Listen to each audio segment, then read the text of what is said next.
Assalamualaikum warahmatullahi wabarakatuh. Selamat pagi dan salam sejahtera anak-anakku. Semoga kalian dalam kondisi sehat dan semangat mengikuti pembelajaran prakarya hari ini.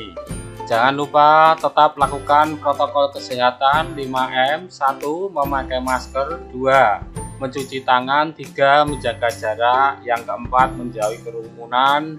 Serta yang kelima, membatasi mobilisasi dan interaksi. Semoga dalam kondisi sehat semua anak-anakku.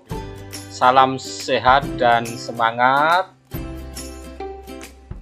Mari kita simak video pembelajaran kali ini.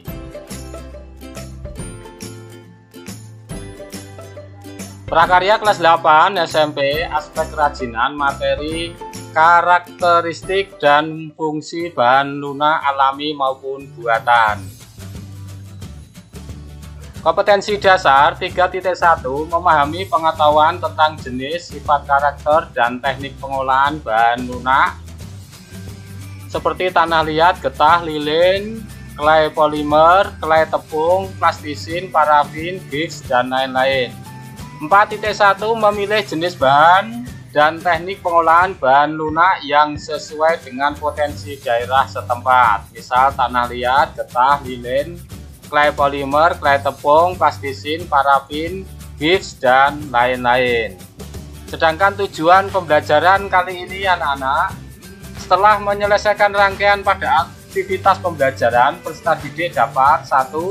Menjelaskan pengertian bahan lunak dengan benar. 2. Mengidentifikasi jenis bahan lunak secara mandiri.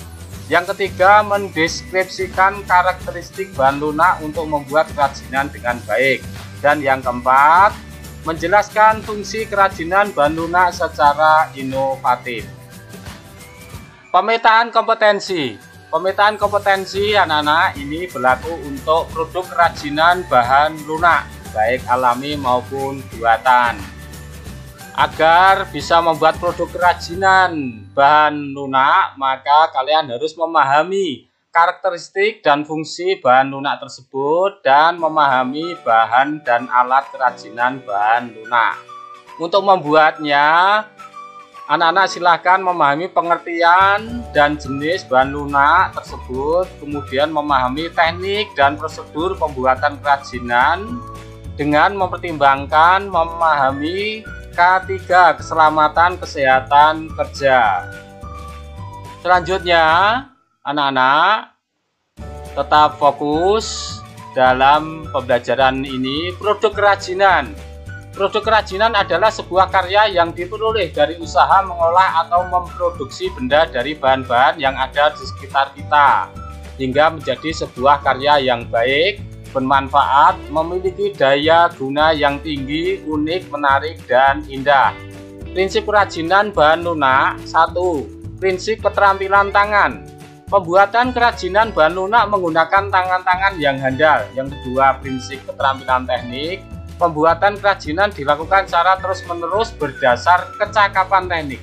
Dan yang ketiga, prinsip tradisional atau prinsip kedaerahan. Dalam prinsip ini, kerajinan lebih mengutamakan nilai guna praktis yang bersifat umum, namun masih dipengaruhi nilai-nilai tradisional adat istiadat sekitar. Selanjutnya, anak-anak, untuk pembahasan jenis karya kerajinan menurut manfaatnya. 1. Kelengkapan busana. Yang kedua, kelengkapan suatu benda. Ini kotak tisu ya, dari bahan-bahan tumbuhan. Kemudian yang ketiga, kelengkapan rumah atau bangunan. Ini hiasan ya, dari tanah liat. Kemudian yang keempat, kelengkapan acara ritual atau upacara adat. Untuk selanjutnya, pengertian bahan lunak. Bahan adalah material yang memiliki sifat tertentu yang dapat mempengaruhi hasil karya yang dibuat dari material tersebut. Jadi, bahan lunak yaitu bahan yang memiliki sifat fisik lunak, lentur, lembut, empuk, dan mudah dibentuk.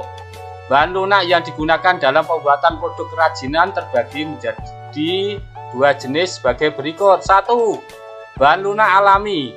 adalah bahan lunak untuk karya kerajinan yang diperoleh dari alam sekitar dan cara pengolahannya dilakukan juga secara alami, tidak dicampur maupun dikombinasi dengan bahan buatan. Bahan yang berasal dari tumbuhan dan hewan atau lapisan bumi yang bersifat lunak. Contoh bahan lunak alami yang dapat dibuat kerajinan adalah tanah liat, kulit hewan dan tumbuhan, gedebok pisang, pelepah jagung atau bisa menggunakan kelobot jagung, jerami, tanah liat, bubur kertas jenis umbi, dan flower clay. Ini kita tunjukkan gambar-gambar tanah liat, jenis-jenis umbi, kulit hewan, getah nyatu, dan bubur kertas. Yang kedua, bahan lunak buatan. Bahan untuk pembuatan kerajinan yang diolah menjadi lunak. Beragam karya kerajinan dari bahan lunak buatan dapat dibuat berdasarkan bahan yang digunakan. Contoh bahan lunak buatan yaitu bubur kertas, gips, fiberglass, lilin, dan parafin, sabun, polimer clay, dan plastisin. Ini contoh bentuk gambar polimer clay, gips, fiberglass, kemudian sabun, lilin, dan parafin. Selanjutnya, karakteristik bahan lunak alami. 1. Tanah liat. A. Liat atau lengket. B. Sulit menyerap air. C. Mudah pecah dalam keadaan kering. D. Memiliki warna natural tanah. 2. Kulit. A. Kulit berasal dari bahan hewan yang sudah tersamak sehingga mudah dibentuk. B. Kulit ada yang berwarna hitam, putih, coklat, ataupun krem sesuai dengan hewan yang dikuliti. C. Kulit alami. Jika terbakar akan berbau sate. D. Kulit tidak tahan air. Jika terkena air akan merusak struktur kulitnya. Karakteristik bahan lunak alami. Nomor 3, getah nyatu atau getah pohon nyatu. A. Berwarna putih. B. Bahan pewarna untuk kerajinan dari getah nyatu berasal dari alam. C. Harus dimasak terlebih dahulu agar lunak dan mudah dibentuk. D. Proses pembuatan kerajinan getah nyatu harus dilakukan dengan cepat.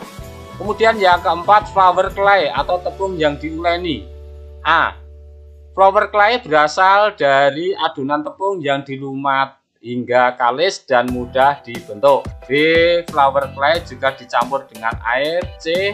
Kerajinan dari flower clay tidak tahan air karena jika terkena air akan mudah rusak. D. Pewarnaan flower clay dapat dilakukan dengan pewarna makanan atau sintetis agar muncul warna-warna yang cemerlang. Selanjutnya, karakteristik bahan lunak buatan. Bahan lunak buatan adalah bahan yang kita olah menjadi lunak seperti polimer clay dan plastisin, fiberglass, lilin atau parafin, gips, dan sabun. Karakteristik untuk polimer clay dan plastisin. Ya, A. Memiliki aneka bentuk dan warna yang cerah dan bertekstur padat lunak.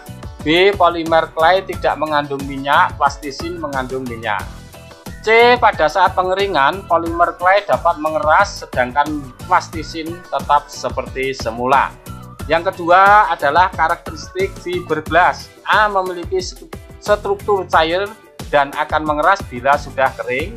B. Dapat dibentuk ketika setengah mengeras. C. Dapat pula dibentuk dengan menggunakan teknik cor. D. Berwujud bening seperti kaca atau air. Selanjutnya, karakteristik bahan lunak buatan nomor 3 yaitu sabun.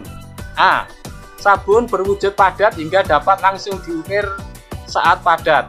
B. Sabun dapat pula diparut, dihaluskan, dan dibentuk seperti flower clay.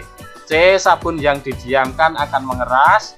D. Pewarnaan sabun dilakukan dengan mempertahankan warna sabun atau dapat pula ditambah biang warna saat sabun dibuat adonan. Sedangkan karakteristik yang keempat adalah gips. A. Wujud bahan gips adalah bubuk. B. Dicampur dengan air menjadi adonan yang kental. C.